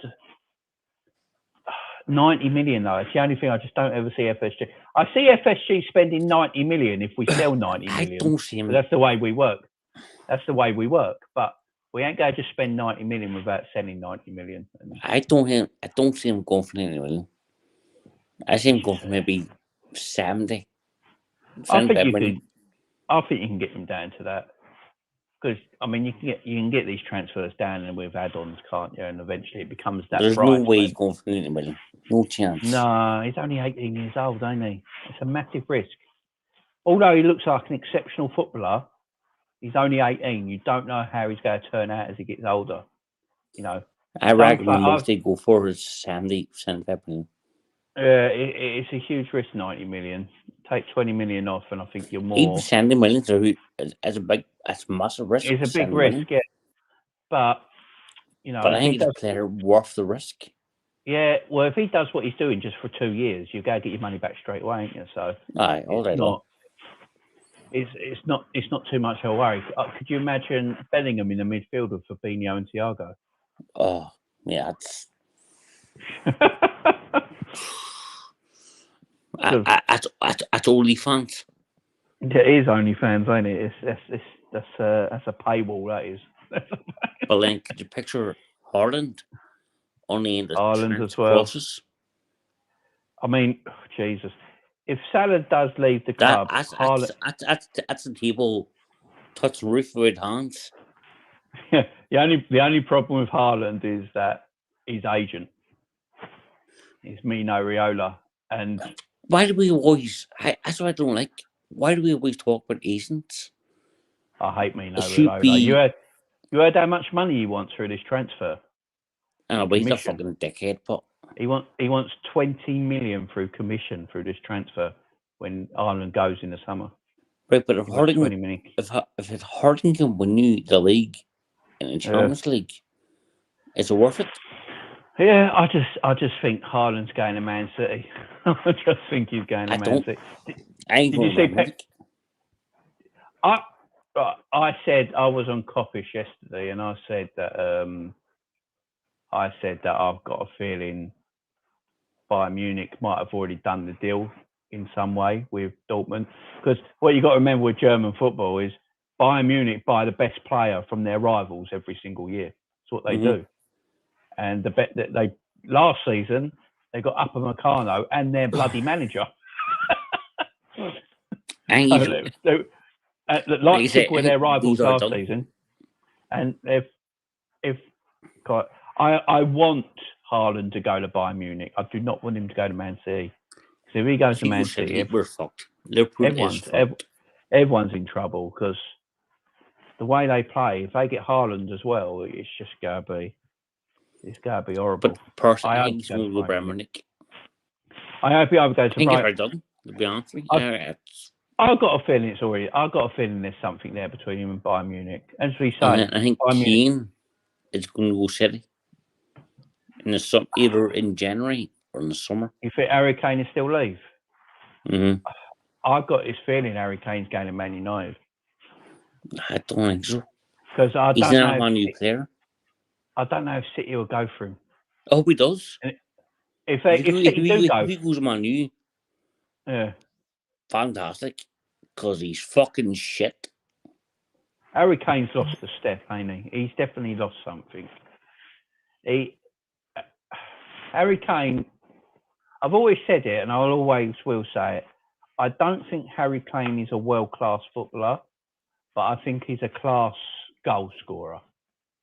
I think he's a class goal scorer, but I don't think he's a completely world-class footballer. No, I think he's a class tapping merchant. Yeah, he is. He does what he's meant to do at the end of the day, and he's a number 9 to score goals. He does it well. Look, Alan Shearer was a tremendous goal scorer, but I don't think Shearer was unreal. Alan Shearer was unbelievable. He was a tremendous goal scorer, but I don't think he was world class as like the strikers that are around at that time. Like if I look at Harry Kane and I look at players, you know, at Harry Kane's age, what is Harry Kane, 28? If I go back to players that were 28 then, like Suarez is a far better footballer than Harry Kane. Yeah. Aguero is a far better footballer than Harry Kane. Lewandowski is a better footballer than Harry Kane.